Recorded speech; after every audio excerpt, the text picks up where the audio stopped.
Online admission process शुरू हो चुकी है इसके बारे में, और जल्दी ही मेरिट डिस्प्ले हो जाएगी। तो इसकी कोई डेट वगैरह लास्ट कोई होगी? लास्ट डेट तो ऑनलाइन प्रोसेस लास्ट डेट तो जा चुकी है, अभी वेरिफिकेशन चल रही है, और उसके बाद जो है मेरिट डिस्प्ले हो जाएगी पूरे हरियाणा की। उसके बाद चॉइस फिलिंग शुरू हो जाएगा ऑनलाइन। ये रेडियोलॉजी का जो डिप्लोमा आ रहा है वो तकनीकी शिक्षा में पहली बार आ रहा है जी। और आदमपुर से इसकी शुरुआत हो रही है। जी, इसकी शुरुआत आदमपुर ये के साथ साथ 3-4 पॉलिटेक्निक भी और जगह भी इसको शुरू किया जा रहा है।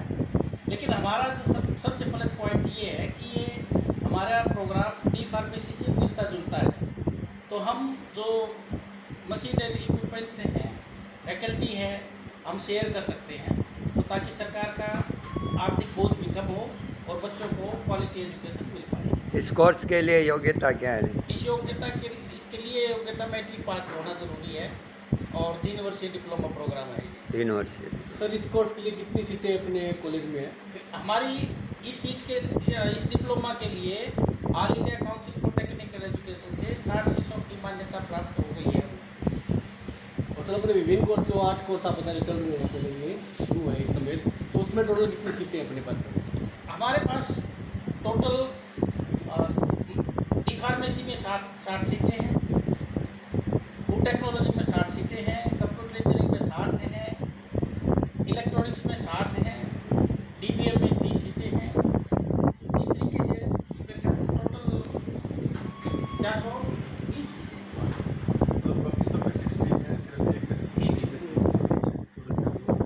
रोजगार की तरफ से देखें तो कितना फ्रूटफुल कोर्स इसको आप मानते हैं? जहाँ तक एक्सरे टेक्नोलॉजी का सवाल है, आजकल स्वास्थ्य सेवाओं के प्रति लोगों की बहुत ज़्यादा जागरूकता है, तथा बहुत सारे हिसार के एरिया में बहुत सारे मल्टी स्पेशलिटी हॉस्पिटल खुले हुए हैं। हर हॉस्पिटल में अपनी लैब होती है, तो हमारे जो बच्चे हैं उनके लिए एक बड़ा अच्छा भविष्य रहेगा इस काम के।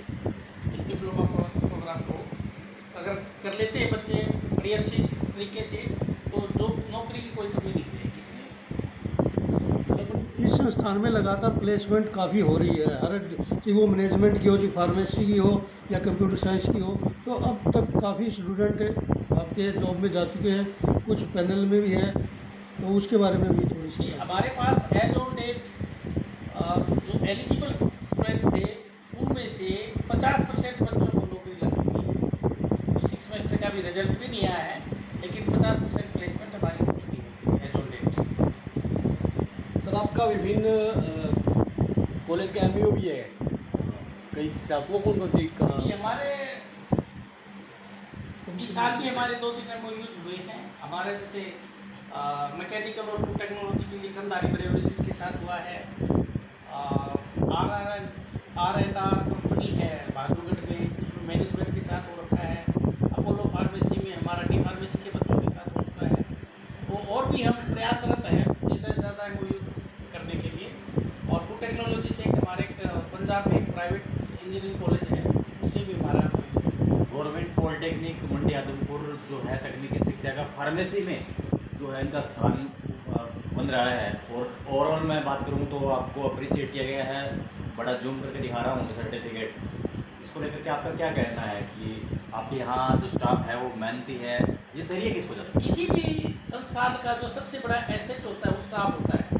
अगर स्टाफ क्वालिफाइड है, मेहनती है, रिजल्ट ओरिएंटेड है, तो हमारे जो क्लास जो टीचर्स हैं, हमने ट्यूटर बना रखे हैं। ट्यूटर जो है ना, हर बच्चे की डेली रूटीन की जो एक्टिविटी है उसको ऑब्जर्व करते हैं, उसके अंदर कोई डिस्क्रिपेंसी है तो उसका हम पेरेंट्स को बुलाते हैं। सेमेस्टर में 3 बार हमारी मीटिंग होती है, जिसमें पेरेंट्स आते हैं, बच्चे की पूरी उपलब्धता है, शेयर करते हैं उनसे।